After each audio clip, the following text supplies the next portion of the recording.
नमस्कार साथियों, जय हिंद, जय भारत, जय छत्तीसगढ़। साथियों, अभी आरक्षण के आधार को लेकर जो है कल जो है एक बड़ा प्रदर्शन होने जा रहा है, पूरा भारत बंद होने जा रहा है। लेकिन मैं सभी साथियों से कहना चाहूँगा कि हमारा जो आरक्षण है जातिगत आरक्षण है। जातिगत आरक्षण के साथ साथ जितनी हमारी संख्या है उतनी हमारा आरक्षण होगा। लेकिन इस बात को हम नहीं नकार सकते कि चाहे वो एसटी हो चाहे एससी हो, उन वर्गों में जो है कुछ एक ग्रुप्स हैं जो शिक्षा में आगे चले गए, और शिक्षा में आगे चले जाने के साथ साथ, क्योंकि आरक्षण तो ग्रुप का मिलता है, तो जिनका संख्या 2%, 4%, 5% था, वो जो है उस समाज के पूरे आरक्षण का लाभ ले रहे हैं। तो ऐसा वर्गीकरण एक बार किया जा सकता है, ऐसा वर्गीकरण एक बार किया जाना चाहिए, लेकिन आर्थिक आधार पर कोई वर्गीकरण नहीं किया जाना चाहिए। यदि वर्गीकरण ऐसा हो भी तो वो केवल ऐसा कहना चाहिए कि उनको प्राथमिकता दिया जाना चाहिए, वर्ग से बाहर आर्थिक आधार पर नहीं किया जा सकता है और नहीं किया जाना चाहिए। लेकिन हम छत्तीसगढ़ के परिप्रेक्ष्य में देखते हैं तो छत्तीसगढ़ में तो आदिवासी समाज के साथ उल्टा ही हो रहा है। आदिवासी समाज का 32% आरक्षण जो है कहना चाहिए खतरे में डाला एससी ग्रुप ने। आदिवासी समाज के प्रमोशन को भी डाला एससी ग्रुप ने, खतरे में डाला। साथ ही साथ जो है स्थानीय आरक्षण की बात यहाँ नहीं हो रही है। मैं कहना चाहूँगा सभी साथियों को, खासकर ट्राइब्स के लोगों को, हमको दूसरों से हम अपेक्षा नहीं कर सकते क्योंकि हमारे साथी हैं। क्योंकि छत्तीसगढ़ हमने देख लिया, एससी हमारे साथ कभी नहीं आता है, वो केवल अपनी मतलब की राजनीति करते हैं।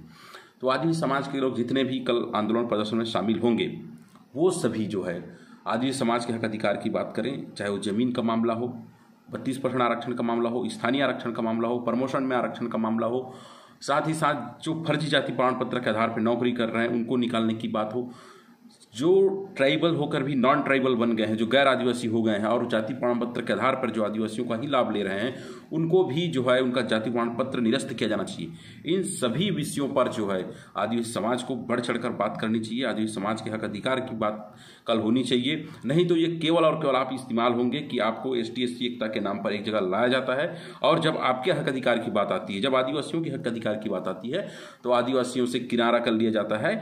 तो ये दोगलापन नहीं चलेगा, ये दो तरह की राजनीति नहीं चलेगी, दो तरह का चरित्र नहीं चलेगा। आज देखिए आदिवासी समाज के चाहे पर्वत हो पहाड़ हो, उस पे जो है आदिवासियों के पर्वत पहाड़ पर जो है ये अपना प्रतीक चिन्ह है, चाहे वो उनके कोई भी इसका रहे, उनका जाति का रहे, वो अपना प्रतीक चिन्ह हमारे पर्वत पहाड़ पे लगाते हैं और हमारे देवगुड़ियों को तोड़ते हैं, कब्जा करते हैं।